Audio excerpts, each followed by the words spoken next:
welcome to another episode of Presence Practice with Poonam and Parker. Hello, Poonam. How are you doing? I'm good, Parker. Thank you for asking. How are you? I'm right here. I'm here for it. Today's topic is true freedom. True freedom. What does it mean? So we'll look at it versus how it can be seen and is seen by a lot of people, and then what true freedom really is all about. Because really, essentially, all of these teachers, all of them are Eckhart Tolle, Adyashanti, Krishnamurti, all of them. It all comes down to showing the way to true freedom.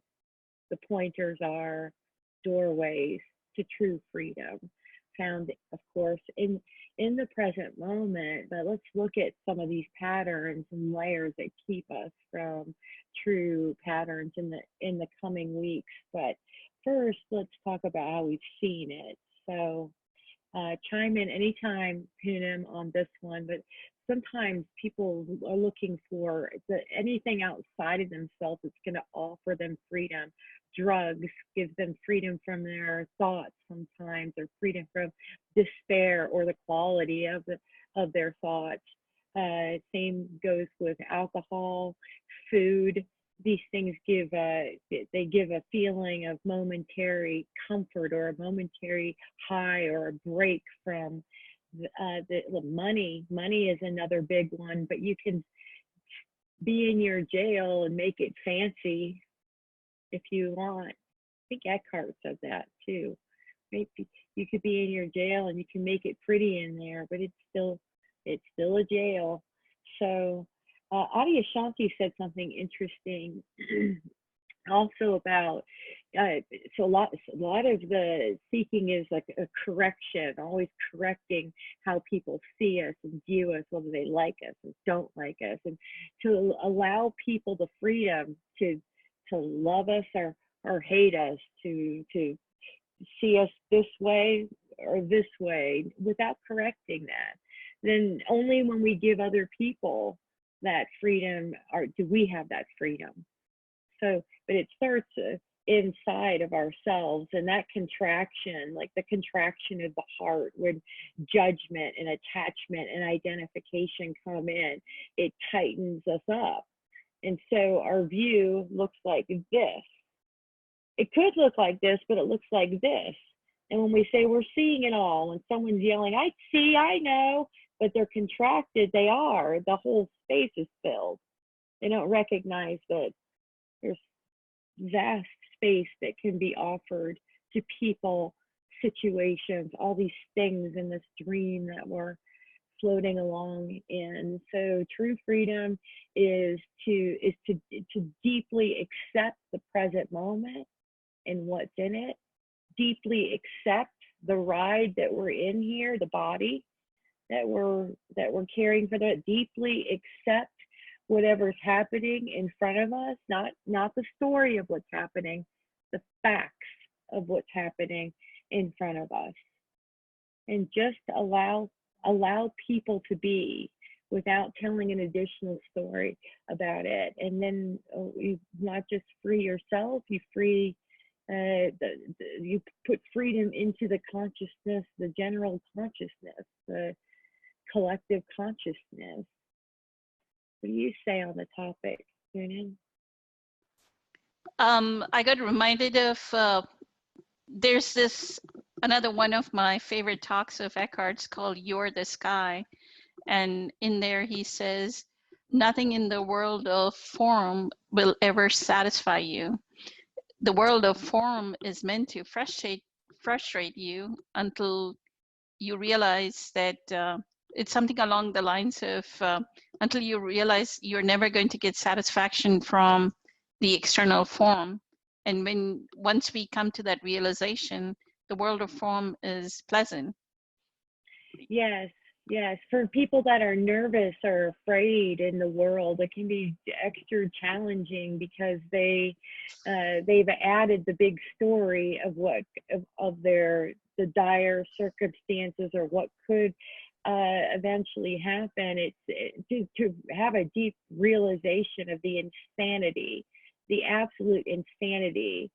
Someone could do it all right. They could lock it all down and life will still happen. The perfect storm can occur. And true freedom is when we let life unfold. Let life unfold and leave people alone. And what I feel is how much ever our mind may say something, what we should do is presence needs to arise, like to know of that, to leave the person alone, right? The mind cannot leave the person alone. The mind will continue with the self-talk in the head about that person. So my way of dealing with it is, yeah, my mind is saying something, but let me do my 2 hours of meditation. Let's see what presence says. Let me increase my presence power. And after that, how do I feel about that situation? And most of the time, how I feel about that situation is, it's okay, let it go. Like there's Yes. true detachment in it. There's no stickiness to it. The stickiness is of the mind, where the mind wants to bring, that lock, that the chain that you talk about, right? Like one thoughts creating emotions, emotions creating thought. And the moment we get to that pure presence, the whole thing is, presence needs to arise. The mind energy, when it's going through and bringing up self-talk about a life situation or a person, we have to wait until presence arises again. We have to increase our vibrational energy. So that's my antidote to any mind energy that I may have about work. Why is this happening this way? Or why is this not happening this way? To move into that state of acceptance, because the mind cannot move into a state of acceptance. Yes. So even modern humanity, completely unconscious, does this. That's why people will say to somebody in a emotional state, give it a couple of days, give it a couple of weeks, right? Because the space from the crazy thought, right? They'll see it differently because at some point they've given it that topic, situation, or person this enough space. Now, oftentimes their mind went over here and was distracted with another concern or story that's going on, but still they gave this particular thing, and then you do see it very, very differently, or just disengage from it. I don't want to forget this Adyashanti quote here. The important thing is allowing the whole world to wake up.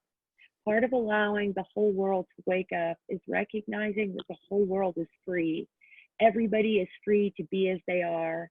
Until the whole world is free to agree with you or disagree with you, until you have given the freedom to everyone to like you or not like you, to love you or hate you, to see things as you see them or to see things differently, until you have given the whole world its freedom, you'll never have your freedom. Adyashanti from the end of the world.